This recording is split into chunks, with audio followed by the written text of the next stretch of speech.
Hello, beautiful people, and welcome back to another episode of Two Girls, One Doc. One Doc. It's your girl, BD. It's Foreign's the fiance. And we are back after a week's break due to technical difficulties. Literally technical difficulties. So, yeah, we weren't just being lazy bitches. Yeah, I mean, we are, but we weren't being that time. This is so random, yeah. But how many Houses of Parliaments are there? I thought there were like 4, 3. Because 2, 1. I was under the impression that there was the House of Commons and the House of Lords, and that was that, right? And then I was watching an episode of Arrested Development, yeah. Basically, they were just they mentioned that the House of Parliament, and then the guy, the narrator, was like, no, Michael was like, you know the episodes where he's with the woman who's like mentally, yeah. So Charlize Theron, yeah. Yeah, so he was like, oh, how many Houses of Parliament are there? And she says 7. And then the narrator's like, no, actually there's 3. And I was like, 3? What's the third one? What's the third one? House of Commons, House of Lords, and then? House of People. House of Aja. Like, I literally was like, what is the last one? I don't really know. But yeah, so yeah. I don't know. But I just thought I would ask because I thought, am I the only one who's like really a fake Brit? Or no. Okay, so it's the two of us. And I find our politics like a bit confusing as well. Yeah, it's very confusing. Yeah. I just go and vote. I don't know why it can't. You don't vote, did you say? I said, I just go and vote when they tell me to vote. I don't know why it can't just be the person with the most votes wins and keep it simple. Listen, it's when they did that coalition when Lib Dems and Conservatives were doing pally. I was like, wait, but if not, you'd be the same party. You're clearly not the same party. So what are you coalescing? But even in America, it's kind of confusing as well because like you need electoral vote, the colleges. Yeah. Fam, just let the man with the most votes win. Like what the hell is or woman? No. Yeah. Or they, them. Whichever way you identify. Person, human. Being. Yeah.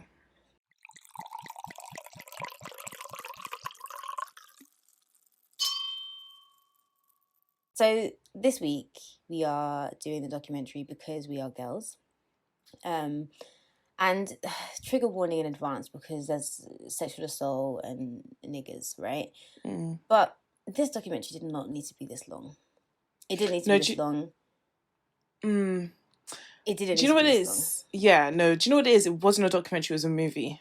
I went up and I read up later. It was actually a movie. And if as a movie, it was fine because I get what they were trying to do. I understand it too. There's a movie on Netflix that's like this. Is called The Perfect Girl or something like that. And it's like it's an Indian, like it's based in India and it follows like 2 different women as they from 2 different homes as they progress through like the marriage and the kind of woman you need to be to marry and at the age where you're being pressured into marriage and stuff. So it's like, I get what they were trying to do. So I just think for our purposes, it was excessively long and like, what the hell? But as a movie, I would have enjoyed watching it. If I was watching this for like just watching sake, I would have actually enjoyed it. But yeah. I didn't not enjoy it. I just thought it was, because there's so many topics to cover and so many things. Like I think this movie was definitely necessary, and I'm happy that it exists.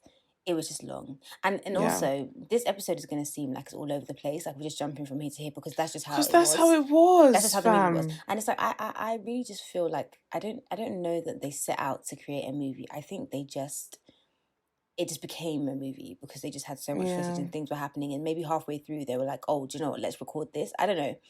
It's a bit higgy-hagger. But ultimately, like, I'm happy it exists. Maybe that's the way I can put it. Like, yeah. Would I watch it again? No. I'm happy it exists, is what I would say. But yeah, so we meet GT, who is the middle daughter of 3 girls. They also have a brother. We find that out later, but they have a brother. So it's three girls and the guy. I think the brother's the youngest one. So they're Punjabi, they're living in British Columbia. And I was like, where the fuck is British Columbia, yeah? And I realised, obviously, it's Canada. But it was confirmed to me that it was Canada. Yeah, Canada. Oh, also, guys, I'm drinking today. It's so funny. We're going to get back to the documentary in a second. This foreign girl, yeah, was wived one day, yeah? And she was like, oh, do you know what? I'm going to start drinking on the pod again. Because I feel like me drinking on the pod, yeah, it does not go unnoticed. I feel like some of you guys out there do appreciate the fact that I'm drinking, because that's how this started. So before I get onto her, let me tell you what I'm drinking. I've gone back to the classic. I think I finished the port now. Oh no, the port's still there. Okay. I've gone back to my apple and amaretto, apple juice and amaretto. Nice basic staple. It's a school night, keep it simple, It's way But too sweet. There's way too much going you on know I there. have a sweet tooth. Yeah, but that Sweet is tooth. that's Apple juice excessively. and amaretto. That's That's two ingredients. yesterday's sticky toffee pudding sweet. No, that was sickly sweet. This isn't sickly sweet. I had one bite and I could feel my teeth, like, your teeth. I actually went home. Over. I went home and I brushed my teeth. That's what the first thing I did. Yeah, but the cavities, I'm sure it's too late. But anyway, so yeah, that's what I'm drinking, guys. So just so you know. She was like to me, yeah, I'm gonna start drinking on the pod again. I've become a lightweight, like blah blah blah blah. Ask her what she's drinking. If it's not Kirkland water, then I don't know what it is. Is it even anything? It's Nestle water, actually. Wow, she's even downgraded. Finished. Anyway, I knew it was Canada. It was confirmed to me when Canada. She said about. She said about, and when she said about, I was like, okay, so this is Canada for sure. Okay, cool. Yeah, like this is So this ain't the Canada Michael went to. This isn't the Canada Michael went to. No, it sure isn't. So they are living in British Columbia, and then we hear the voiceover saying of her, GT, saying that her wedding day is the best day of her life.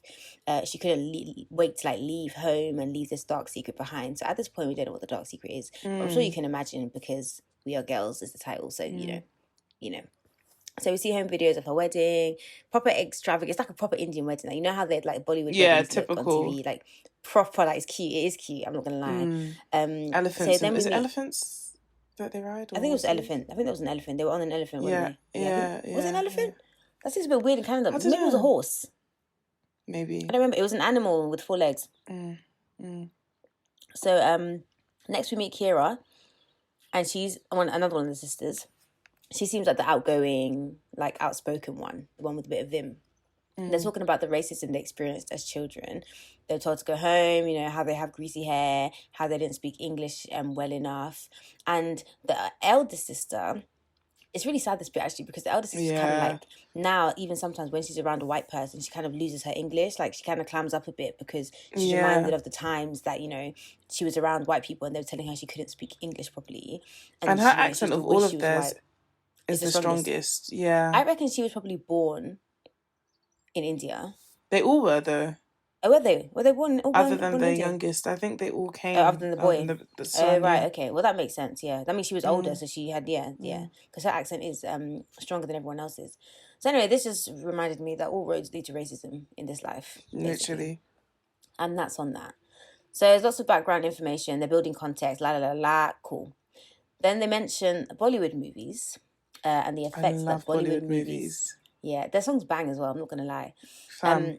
They trust me. They talk about the effects that these movies had on their thinking. Believing women must be submissive to men, beg for forgiveness, behave, be good. So you can be chosen, that kind of thing. And then all of a sudden we hear GT say, "I was raped at 11 years old."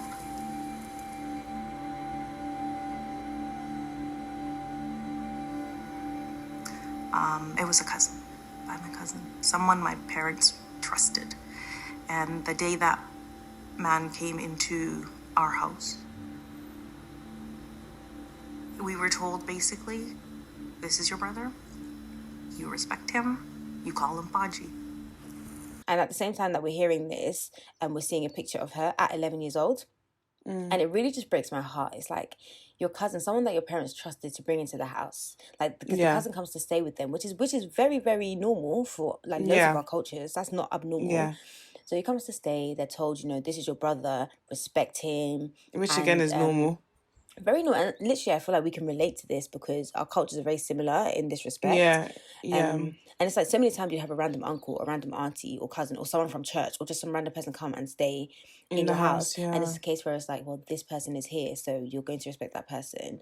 And respect, I think, means obey.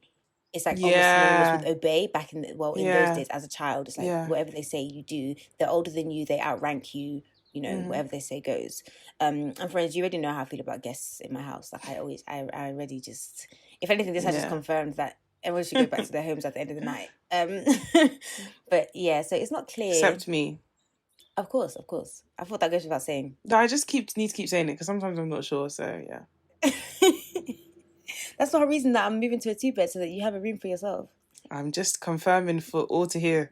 Because Okay. that night, when everybody comes now and some other people want to sleep over, they need to just know that's my bed. Okay. And then when you're in the country, then now, then I'll make sure that it's for you. Nobody should sleep in that room if I'm not in the country. Oh, of course. Oh, but of Okay, course. cool. In fact, I'll lock it. You keep the key. Thank you. You're so welcome. much. So it's not clear at this point, but I think the cousin raped basically the sisters, right? They don't explicitly say this, but that's where we're heading, it seems.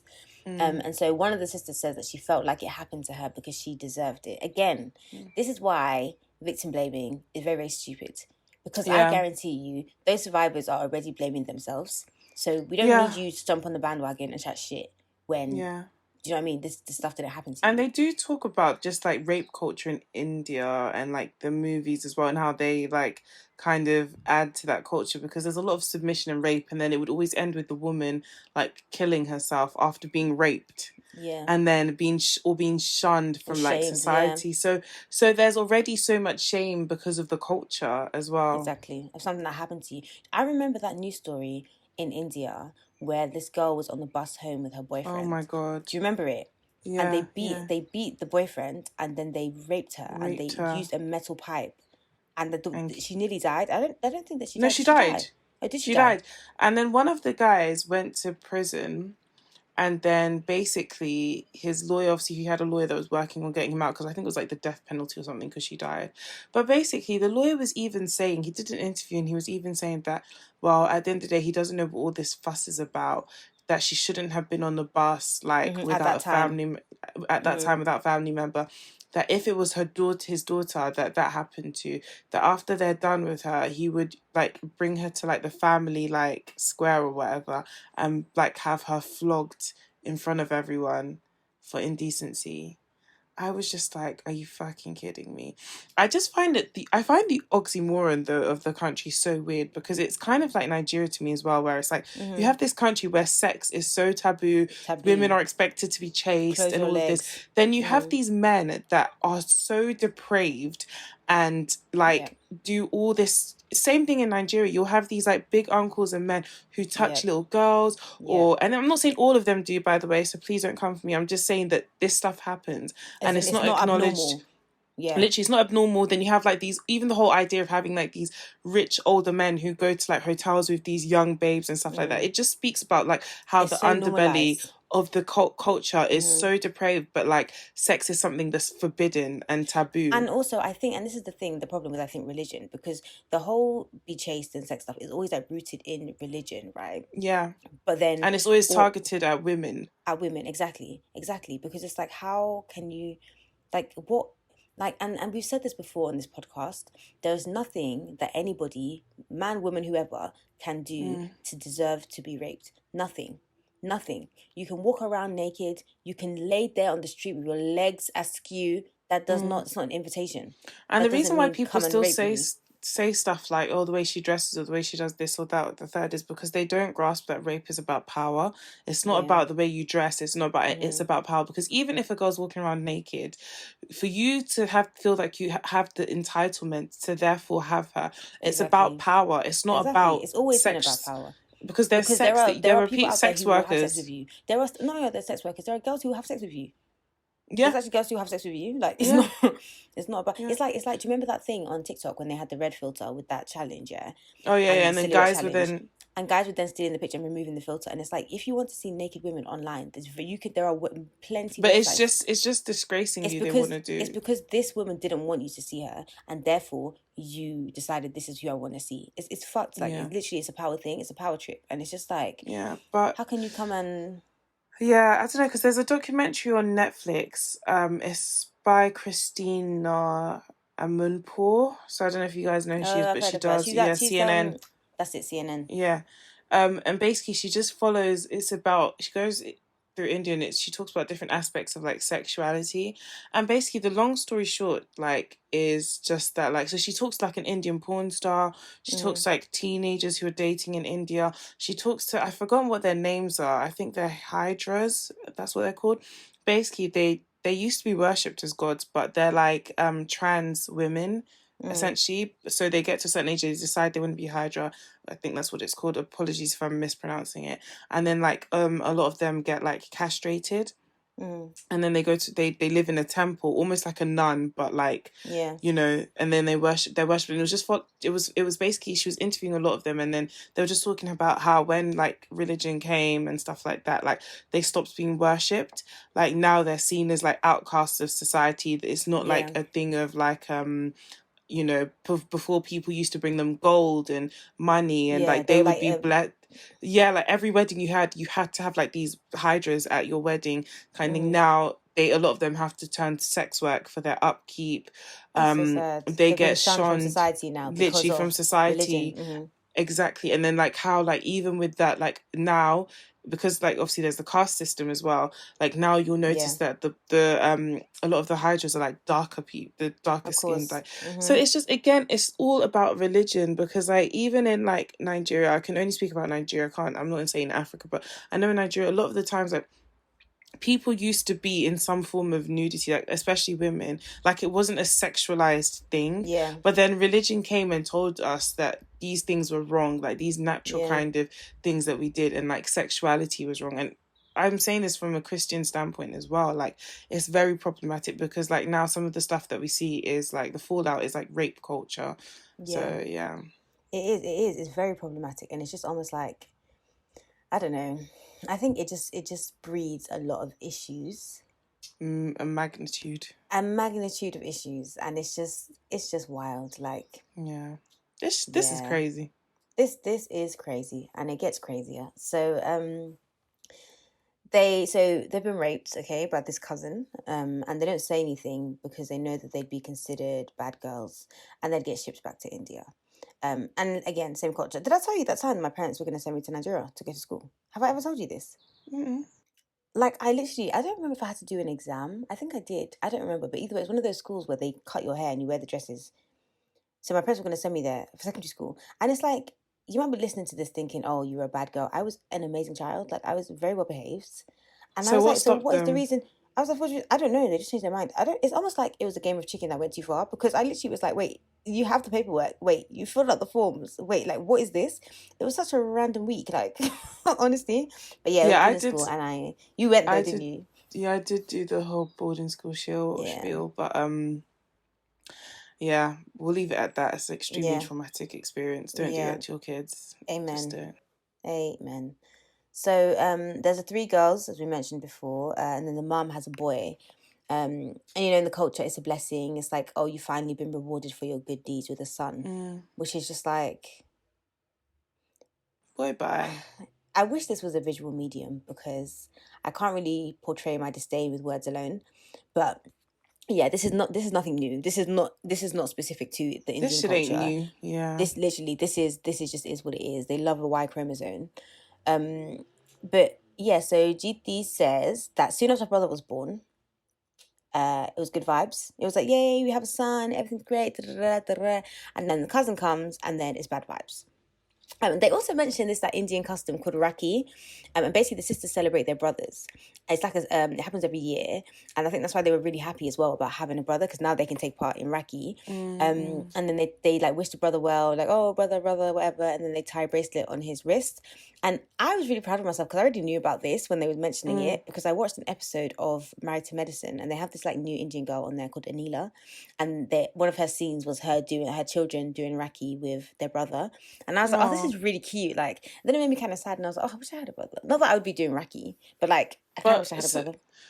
So the girls don't get anything. You just no, the girls don't get anything. Yeah, the girls basically celebrating. Oh, well, yeah, I know. But so what if you only have boys? Then who Rakhis who? There's no Rakhi. That's what I'm saying. They couldn't Rakhi until they had the brother. Yikes.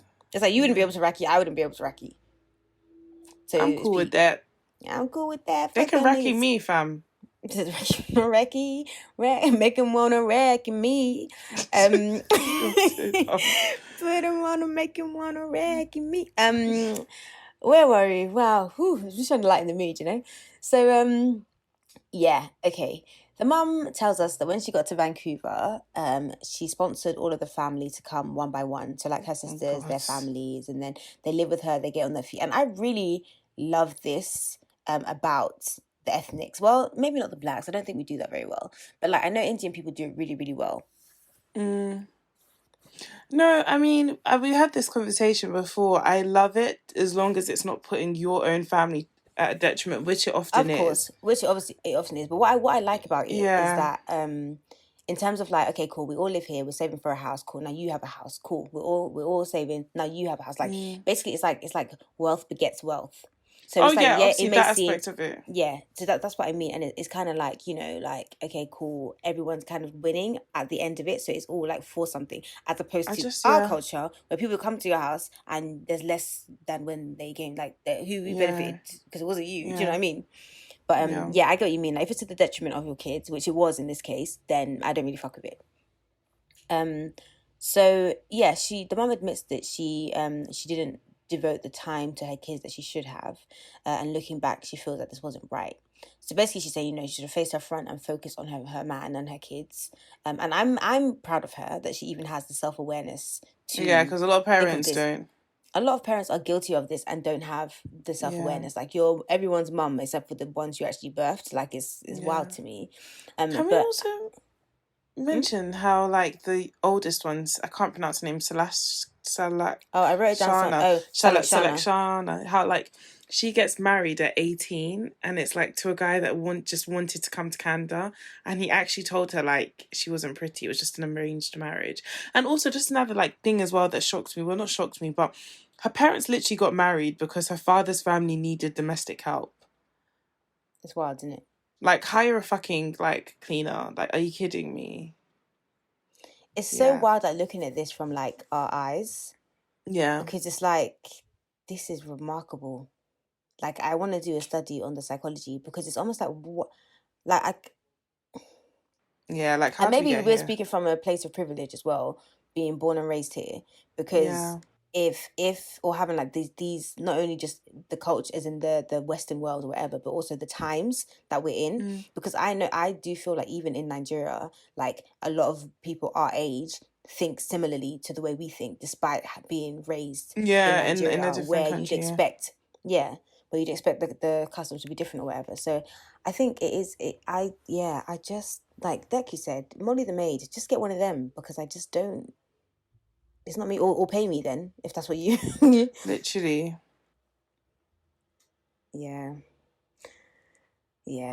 I don't think though the mum should blame herself for the daughters being raped. Okay, because it's like, yes, you're the one who brought him into the house, but he is the one that did the raping. It's like, should we then blame the pilot for flying the plane that took him there? Should we then blame his mother for whatever? Do you get what I mean? So it's like, really and truly, the only person that we should blame is the him, perpetrator. And then also society, which is not a person, but society too. Gets a little honorary mention in this. So, she says all of this, basically. She says it in Punjabi, so that's why I haven't like inserted it, but yeah, sorry to any Punjabi speaking listeners. I know you would have understood, but soz babes.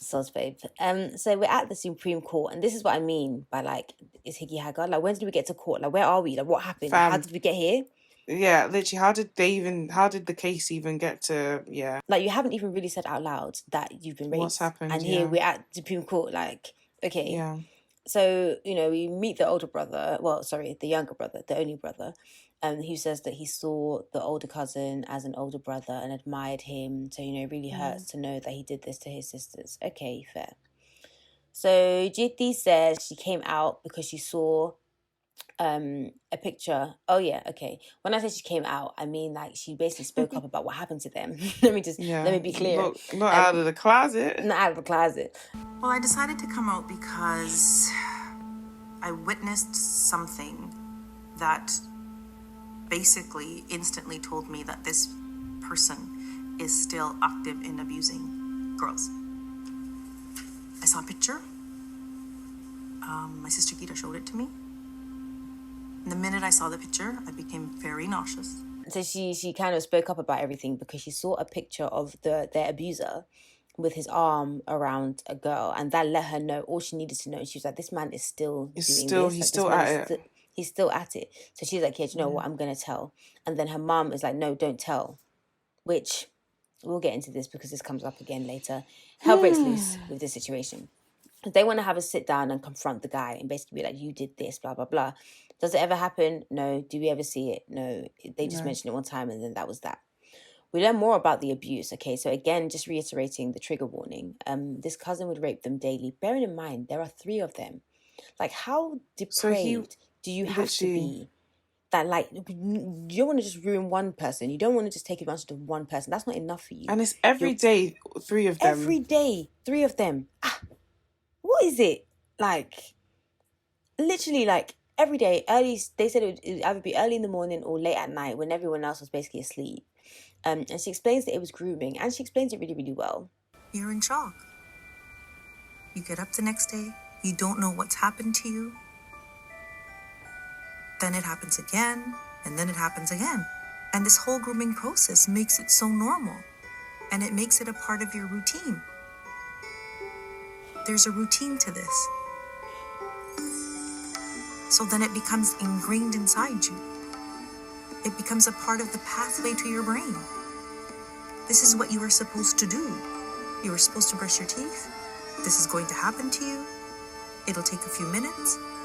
Then you go on, comb your hair, get your clothes on, pick up your backpack, and go to school. And she says, it happens time and time again. It becomes part of your routine. Like, you don't even see it as something that's wrong or weird because it's like, oh, you wake up, brush your teeth, get raped, go to school, come back home.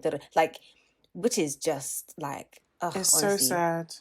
It's really sad. It's awful.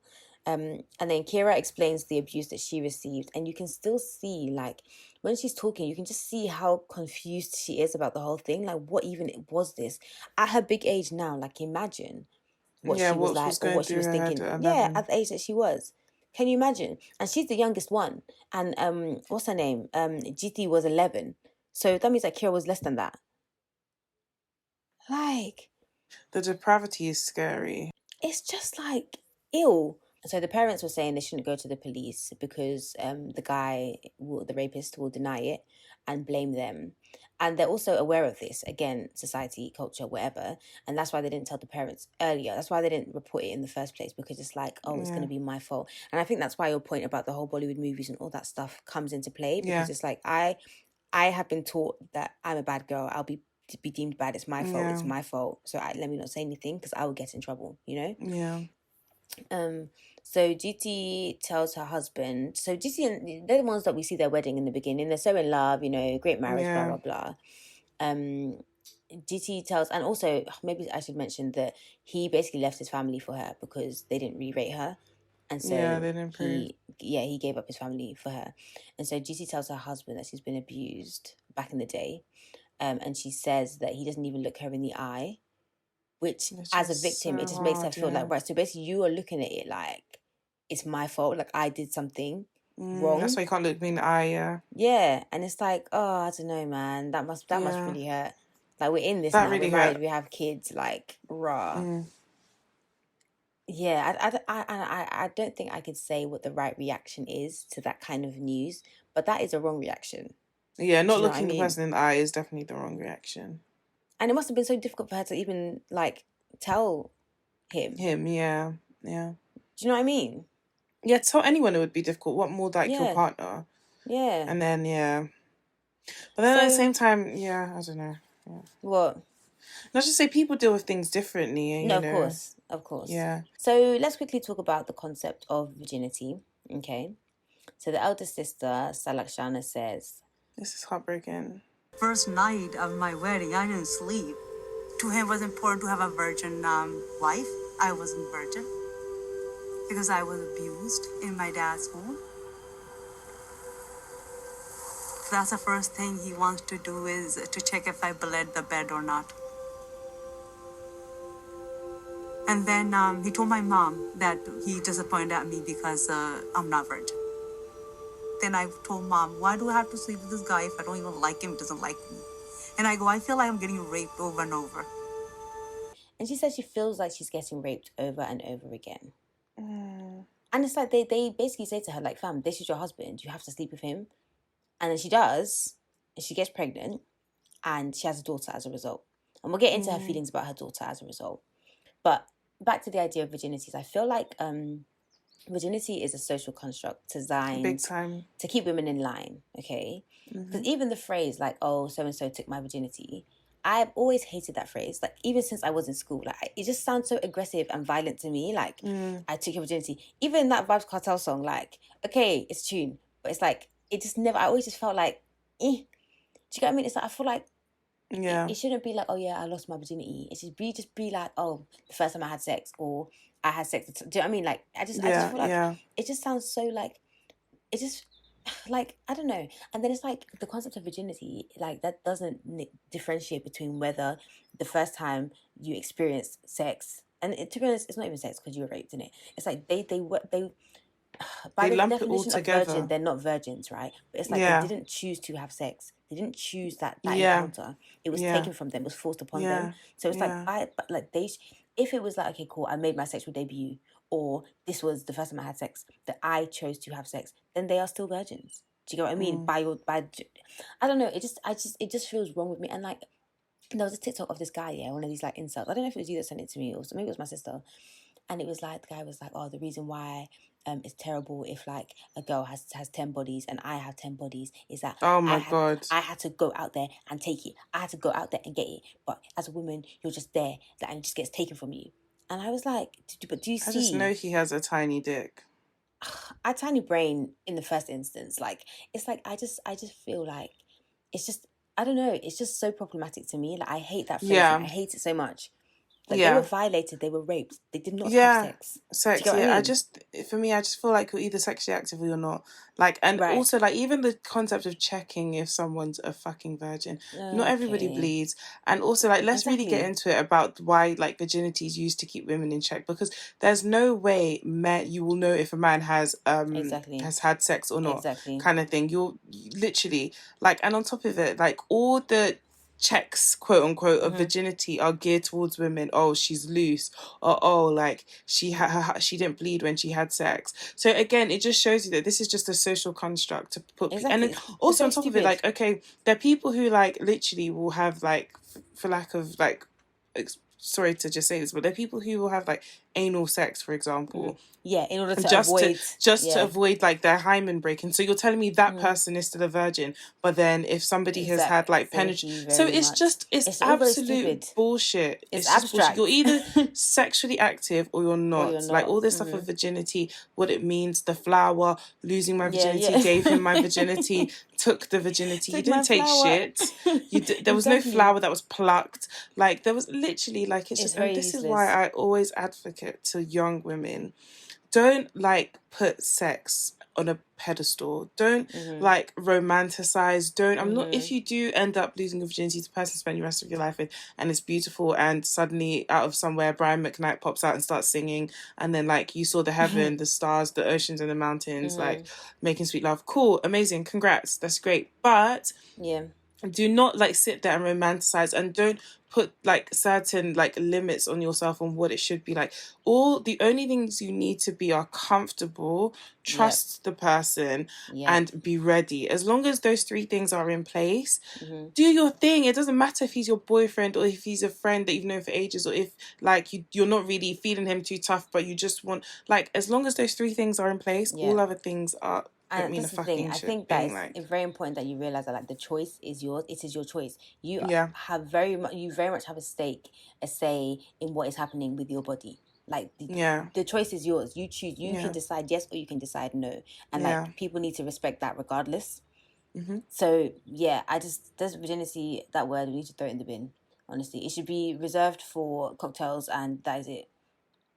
Yeah, guys, also, by the way, like, obviously, like, it's raining, like, fucking Noah's Ark in this bitch. It's not raining where I am, you know.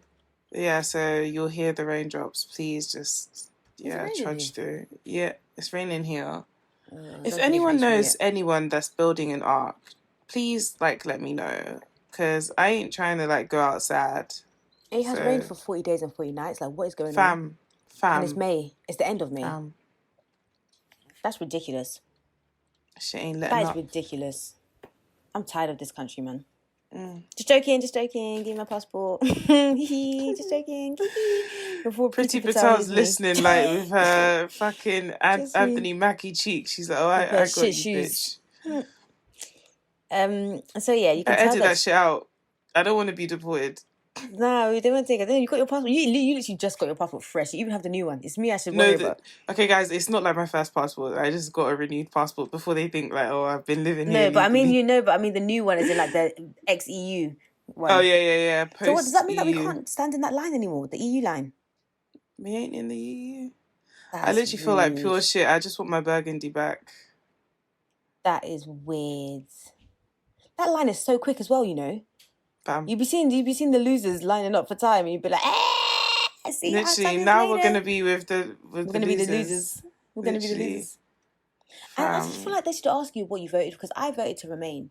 So I reckon if I had to say, look, I wanted to stay, then they should be like, all right, cool, sis, like, we hear I know. you. I don't know why the EU can't just let a few of us that want to be part of it back in. Yeah. Why do we have to follow the fucking... And just the saddest thing about it is seeing all these people that voted leave come out. No, not even dying. It's them coming on and saying that, oh, they didn't realise what it really meant, and can we have another referendum? Are you fucking stupid? So this is the thing, because even at the time, when people were chatting shit, I was like, listen, if you don't know what to do, or if you're confused or whatever, then just vote to remain, because then things will stay the same. You're fine with how they are, so just vote to remain. Things will stay as they are.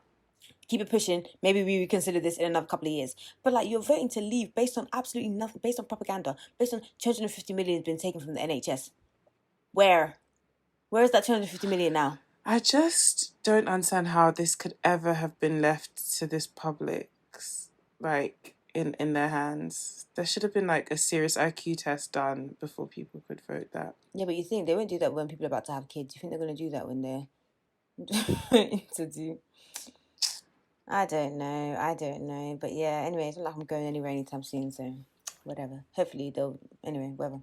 So you can tell Shana didn't want to have a child. The child they made her have. Okay? And her daughter also felt it. And like, it all makes sense to her now, you know, knowing the whole story and things. I think that having kids, because it's the culture, is not it. It's so funny, we're having this conversation based on a conversation that I had with my dad. And I feel like... Yeah, like, just because of culture and tradition, that's not enough for you to now decide to bring life onto this earth. Like, I understand that, you know, it's what's been happening for generations. There's more than enough people on this earth, first of all. So don't let that be the reason that you decide you want to have a child. But also, don't let it be pressure from dead people. Like, just because your grandpa and grandparents and then great-grandparents and everyone did... Like, it doesn't... That's not a reason, because that child may or may not suffer because you didn't want them to be there in the first place. It could work out great. Like, you could have been like, oh, I fucking don't want a child. And then you have a child, your heart of ice melts, and then you're like, wow, oh my God. I love you so much. Amazing. Wow. Exactly. Literally. So, you know, I think the culture is not the reason to have a kid. In my personal opinion, it doesn't make any sense. I agree. Yeah. Speaking of which, Kiera, the youngest, she's decided not to have kids. She doesn't want a partner. And this is because she struggles with trusting people. And she says this thing is really, really sad. Even being able to have a sexual relationship physically, it's sometimes impossible just because the way your body reacts. When you get assaulted sexually, and then you have to use the same sexual organs for your pleasure, it's not easy, right? Because every time you're having sex, you're being reminded of sexual assault. So you have to figure out, okay, how do I get to a point where it's okay and I'm safe? And I think that's not something that I've ever thought of. Like, we know that... Oh, I think about that all the time. Yeah, sexual abuse is wrong and everything, but it's like, wow, like, even trying to have sex, like, for pleasure, it's like, okay, but this hasn't always been a pleasurable experience. Yeah. Especially from, like, it's so fucked. It's like, people like... It's sad that these girls didn't get therapy when they needed it.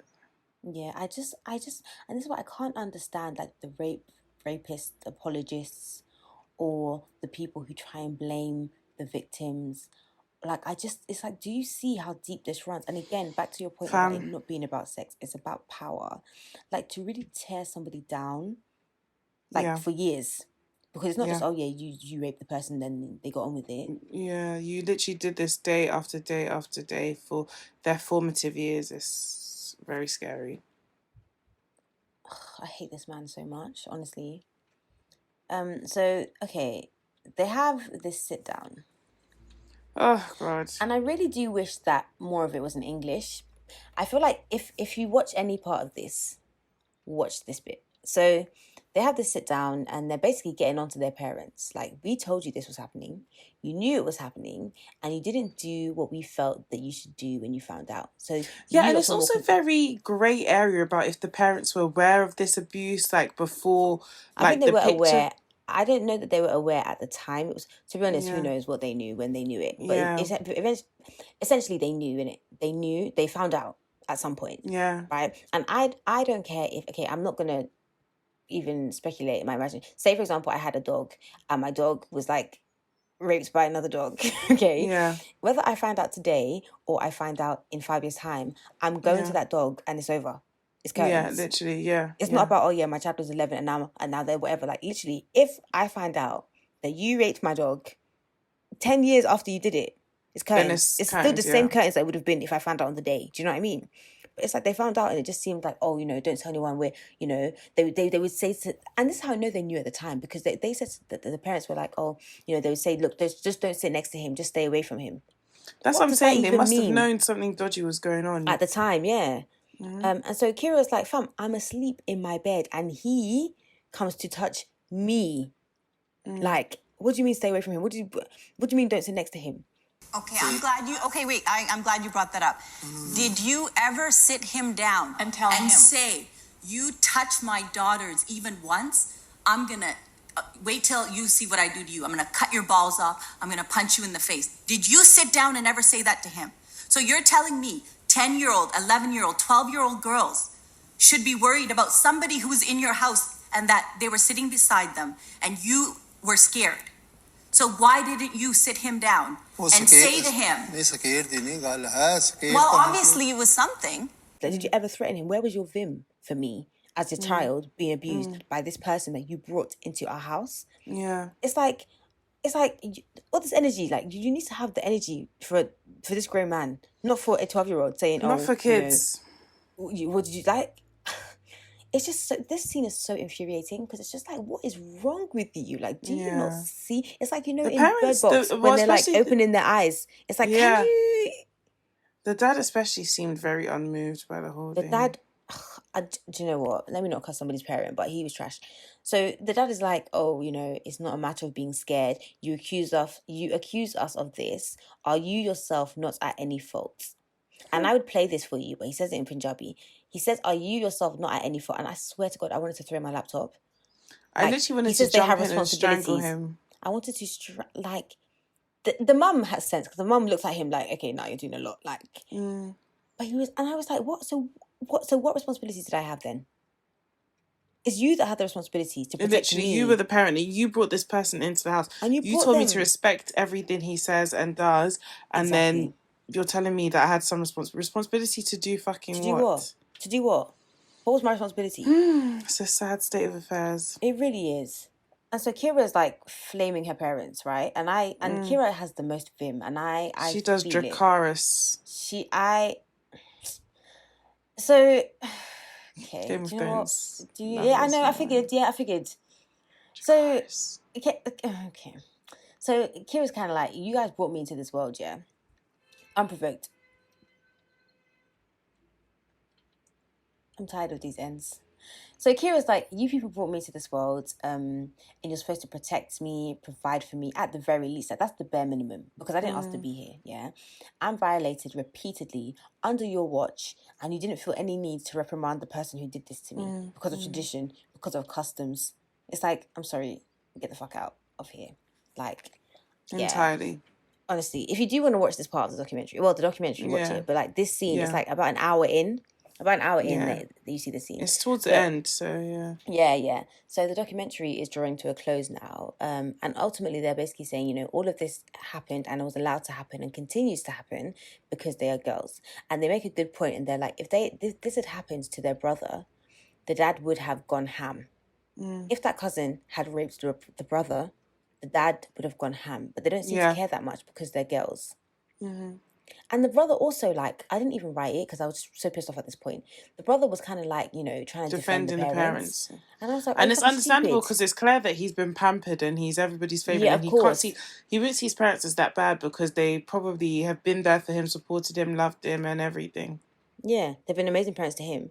But it's like, at the beginning you were saying, oh, you know, it really hurt you that he did this to your sisters because you saw him as a brother. Okay, well, how can you then defend somebody Blame your parents, who is not... yeah. Literally, blame them.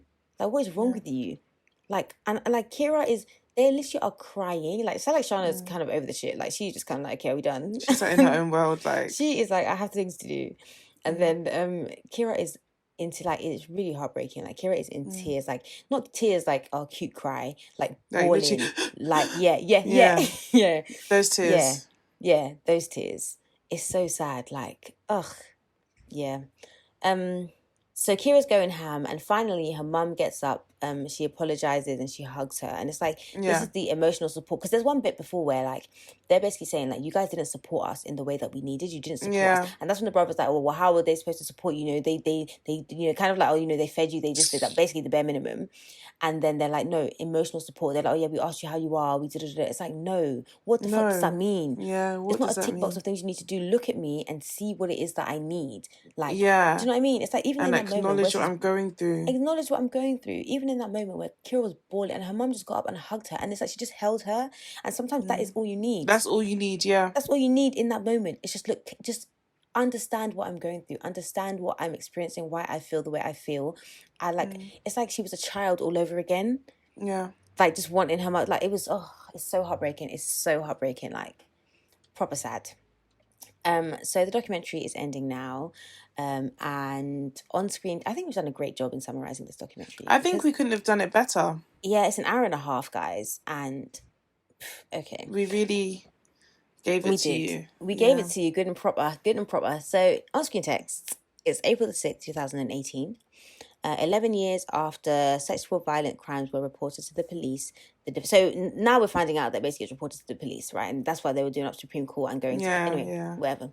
So the defendant was convicted on 4 of the 6 charges of sexually abusing GT and Salakshana and their cousin Raj, right? But he was not found guilty on the 2 sexual charges against Kiera. That's which is weird. Like, what the fuck? Like, what the fuck? So you're kind of thinking, okay, do you know what? That's kind of fucked, but at least, you know, 4 out of 6. He's in prison, doing time. Hold your horses, because more on-screen text. Shortly after the judgment, the defendant filed a Section 11B chapter application, also known as the Jordan application, asking the court for a stay of proceedings, claiming his right to be tried in a timely manner had been breached. So basically saying, you man took too long, this doesn't count anymore, basically is what he's saying. And so then more on-screen text, on June the 10th, 2019. So April the 6th, 2018 is when he was convicted. June the 10th, 2019, his application for a stay of proceedings on account of delay was granted. So unless the Crown appeals this decision, the stay of proceeding ends. Basically, all the charges are dropped now. Because he basically said, well, I don't know what they call it. Is it limitations? Statute of limitations. That's it. The statute of limitations. That's what it sounds like to me anyway. Like, essentially, yeah. Yeah, like, okay, this happened 11 years ago. Well, what were you going to do about it? That was ages ago. Time's up. Keep it pushing. That's what it seems like. So it's like, nothing, like nothing, all of that and then nothing. Well, like, not nothing, because obviously we learned a lot. They've been able to, like, cathar or whatever, but not justice, which is what would have been great to have. But the good thing is this movie lives forever, so we will always know what he is. I mean, we don't know him personally, but I wish we knew who he was. They didn't show who he was, did they? Yeah, no, they didn't show who he was. It's probably legally they couldn't show who he was and his name, but you know, because this movie lives forever, at least people in his community know exactly what he is. But you know what scares me about that? Because that person, he's probably a husband, a father, a colleague. Yeah. Do you know what I mean? A member of society. And he's depraved like that. Like, imagine finding out that your dad did something like that. It's like, I don't have a dad anymore then. I actually don't have a dad anymore. Literally, I'm fatherless. Like, honestly, it's so wild. I don't think about it, yeah. These people, that's what I'm saying, that these people, like, they are part of society. They play roles in the lives of other people on top of the rapist role that they've played. Do you get what I mean? It's just crazy. It's crazy. Like, listen, believe victims. Believe victims. Believe children. Yeah. Just believe people, because it's just like... It's too much. And yeah. also, guys, men need to reprimand other men because men clearly like that they only respect other men for the most part. So they need to hear it from like their kind. Men, yeah. I don't know. It just reminds me of like the Joe Budden situation where like now that all this stuff has come out about, they're all getting onto him because like he like fucked over men, but this guy has been a known abuser of women, and like women have come forward saying that this guy put hands on them, and it was all like Ray Charles. And I'm so afraid that's what's gonna happen with T.I. and Tiny, because randomly I went on Soulja Boy's Instagram, even Soulja Boy. And like he posted, he's fucking abusive himself. He posted like a picture of T.I. calling him like, oh yeah, king. And I was just like, yeah, like this shit is gonna get brushed under the carpet until like it becomes R. Kelly like status, and that's when everyone's gonna be scrambling. Look how long it took R. Kelly to get to R. Kelly status. Yeah, look how long that that's took. The thing. It's just like the men are just detrimental to everybody, to women and to other men. Yeah, like I you'll go crazy in this world, you know, man. If you go crazy in this world, if you don't just close your eyes and sleep. Yeah. So. Yeah, that was really depressing, but important at the same time. Very important. Yeah. Yeah. So what are we doing next? So next we are doing I Want My Sex Back. Is that what my sex back? Yeah. Yeah. I'm bringing sexy back. Meow. Not the boys don't know how to act. Yeah. Except this is a little more serious. Actually, it's about transgendered people who want to detransition, so to go back to their original gender. Yeah. Which I think will be quite interesting. I haven't watched it yet, but I'm quite excited to watch it. Yeah, I am as well. Because it's such a life-changing decision. That's like, how do you actually, like, I always thought it must be wild, like, to, I mean, maybe not actually, because it's like you feel that's who you are. Yeah, like I was literally just thinking that, like, if I woke up and I felt like, okay, that I was meant to be a guy, I might live, especially in today's society, I might live my life as a guy and just maybe not do any physical changes, because I am very risk-averse. So I might wake up next, like, in a month, and it's not that I'm flip-floppy, but I just would consider all things and be like, no, you know what? I'll live my life as a man, and I want people to identify. Yeah, but maybe wouldn't do any physical or hormonal changes. I think, obviously, I don't know, but I would feel as though, like, say for example, I'm a man. We're talking too much. We have to save this for what the fuck are we going to say on the next episode? That's true. But basically, I feel like it's true actually. Yeah, no. We've said next too much. Next time on Two Girls One Doc. Where can the people then find you? So you can find us on Instagram and Twitter at Two Girls One Doc. Facebook, Two Girls One Doc. YouTube, Two Girls One Doc. TikTok, Two Girls One Doc _. Or is it _ Two Girls One Doc? No, I think it's Two Girls One Doc. Yeah. Yeah. You can find me on Instagram and Twitter at BDOnEyewear. And bdoneyewear.com. And where can they find you? Instagram and Twitter, 4 ends with 2 _, and my other podcast, Character Replay. And also, At the End of the Aisle. I've stopped saying that because, child, I don't know when this wedding is happening. I don't know how you manage. I have not planned one thing, so... I don't know child, you see me at the end of the aisle when you see me, okay? Yeah, we didn't say when, we just said where. Yeah, well... Time, TBC. Yeah, literally. All right, guys. Well, TBD. Do you remember when Michael said that? Fuck me. There are too many Office references. All right, guys. See you later. I'm gonna play the trailer. Well, is there a trailer? I'll make one. For the I Want My Sex Back. Okay. I'm bringing sexy back. Ew. Oh. Okay. Ugh, I hate that guy. Sorry, guys, forgive me. Yeah. You even sang it twice. I do hate him. I try to skip his music. I like his music. I like his music. Yeah. I can't deny. Yeah, I do skip it sometimes because it just reminds me of all the shit he's done. But... It just makes me angry. Yeah. All right, guys. Bye. Bye. 10, 9, 8. So the Lord God caused the man to fall into a deep sleep. And while he was sleeping, he took one of the man's ribs and then closed up the place with flesh. 7, 6, 5, I was born a male. I started living as a female when I was 19 years old, had a sex change when I was 30 years old. I've now been living as a woman for 28 years, and I fully regret this. Nobody can change genders. It's impossible. It's delusional. It's a mental illness. Then the Lord God made a woman from the rib he had taken out of the man, and he brought her to the man. Once I finally had the surgery, I went, oh, this was the wrong thing to do. It was the wrong thing to do to cut off my male anatomy.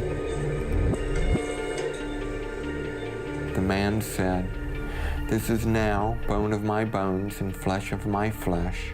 She shall be called woman, for she was taken out of man. That is why a man leaves his father and mother and is united to his wife, and they become one flesh." The fact of the matter is that 40% of people who are attempting suicide are people who regret ever changing genders. Liftoff, Falcon 9.